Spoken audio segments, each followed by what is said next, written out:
দেখো আজকে একটু হচ্ছে চিকেন বারবিকিউ করব, কারণ কি বলো তো অনেক দিন থেকেই ভাবছিলাম করব করব করে আর হয়ে ওঠেনি। তো দেখো প্রথমে হচ্ছে চিকেন দিয়ে দিলাম, তারপরে তার মধ্যে দিয়ে দিলাম আদা রসুন দই, আর হচ্ছে এখানে জিরের গুঁড়ো ছিল, আর পরিমাণ মতন দিয়ে দিলাম হচ্ছে লঙ্কার গুঁড়ো, তার সাথে দিলাম হচ্ছে ধনেপাতা বাটা, আর দিয়ে ভালো করে আর পরিমাণ মতো নুন দিয়ে দিয়েছিলাম, দিয়ে ভালো করে একটু আমি মেখে নেব। আর হচ্ছে ভালো করে মানে যত মাখবে ততই নাকি টেস্টটা বেশি হয়। তো তারপরে এখানে হলদি দিয়েছিলাম আমি হচ্ছে তন্দুরি মশলা, আর তন্দুরি মশলাটা দেওয়ার জন্য কিন্তু টেস্টটা একটু বেশি বেড়ে গেছিলো। তারপরে এখানে দিয়ে আবার একটু ভালো করে হাত দিয়ে মেখে নিলাম, কারণ হচ্ছে যত নাকি মাখবে, আমি শুনেছি এই কথাটা যে যত নাকি মাখবে তত নাকি স্বাদ বাড়ে, বাট আমি জানি না। তারপরেই হচ্ছে ভালো করে দেখো মেখে আমি এটা কিন্তু অনেকক্ষণই প্রায় ফ্রিজে রেখে দিয়েছিলাম। এটা আমি দুপুরে করেছি আর প্রায় করছি রাত্রির বেলা, তো অনেকক্ষণই প্রায় ফ্রিজে ছিল। তার ফলে কী হলো, মাংসটা আর একটু বেশি সফট হয়ে গেছিলো। আর এখানে হচ্ছে দিদিকে আমি একটু বারবিকিউর যে মেশিনটা ছিল সেখানে আমি বলেছিলাম যে তুই আগুনটা জ্বালাই, কারণ সত্যিই আমি আগুন জ্বালাতে পারি না, আর দিদিই জ্বালিয়ে দিয়েছিল আগুনটা।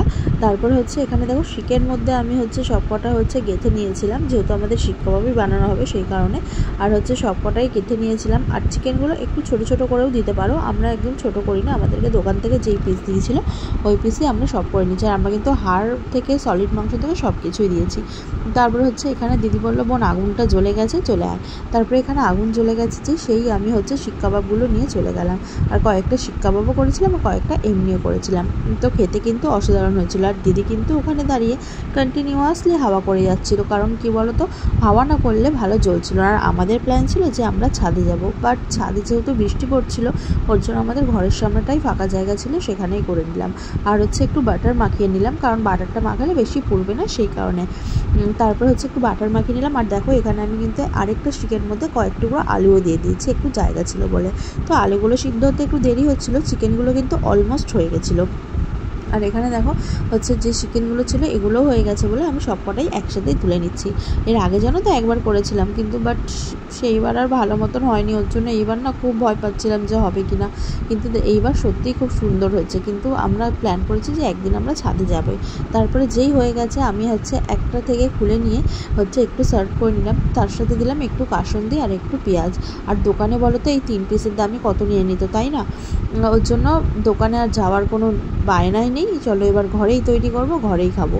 তো দেখো এখানে হচ্ছে আমরা সবাই নিয়ে নিয়েছি বাটির মধ্যে, আর হচ্ছে এখানে খেয়ে নিচ্ছিলাম, যে সত্যি কিন্তু টেস্ট করে অসাধারণ লাগছিলো। বিশেষ করে এখন বলতে গিয়ে যেন আমার জিভে জল চলে আসছে, মনে হচ্ছে আবার যদি পেতাম, তবে খুব তাড়াতাড়ি আবার ছাদে গিয়ে করবো, তখন তোমাদের সাথে ভিডিওটা আমি শেয়ার করব। আর খেতে সত্যি অসাধারণ হয়েছিল। তারপরে জানো তো কয়েকটা আলুগুলো আমি হচ্ছে শিক দিয়ে বের করে ওই আগুনের মধ্যেই দিয়ে দিয়েছিলাম, এটা দিদিই দিয়েছিল। আর হচ্ছে তারপরে কয়েকটা কাঁঠাল বীজও দিয়ে দিয়েছিলাম। কাঁঠাল বীজটা দেওয়ার কারণ ছিল, আগে তো যখন মারা উনুনে রান্না করতো তখন হচ্ছে মায়েদের সামনে দাঁড়িয়ে থাকতাম যে কখন মায়ের রান্না হবে, নিভে নিভে আজে হচ্ছে কাঁঠাল দানাগুলো দিয়ে দেবো। কিন্তু এইবার ভেবেছি যে না, এইবার দিয়েই দিই। আর আলুগুলো দেখেছো কত সুন্দর সিদ্ধ হয়ে গেছে, তো এটাই মানে খেতে কিন্তু অসাধারণ লাগছিল। তারপরে হচ্ছে আলু বেশি দিইনি, যেহেতু অল্প দিয়েছিলাম, সবাই আধখানা আধখানা করেই খেয়ে নিয়েছিলাম। আর এখানে কাঁঠাল দানাগুলো দেখো কত সুন্দর সিদ্ধ হয়ে গেছিলো, তারপরে কাঁঠাল দানাগুলোও একটু খেয়ে নিলাম। এটাও দারুণ লাগছিলো খেতে। এই মানে এটা দেখে তো মায়ের কথা মনে পড়ে গেল এক কথা। তারপর হচ্ছে মাও পুড়িয়ে দিত, বেশ নিবো নিবো আছে। তো ভিডিওটা আজকে কেমন লাগলো অবশ্যই জানিও, আমরা কিন্তু খুব মজা করেই খেলাম।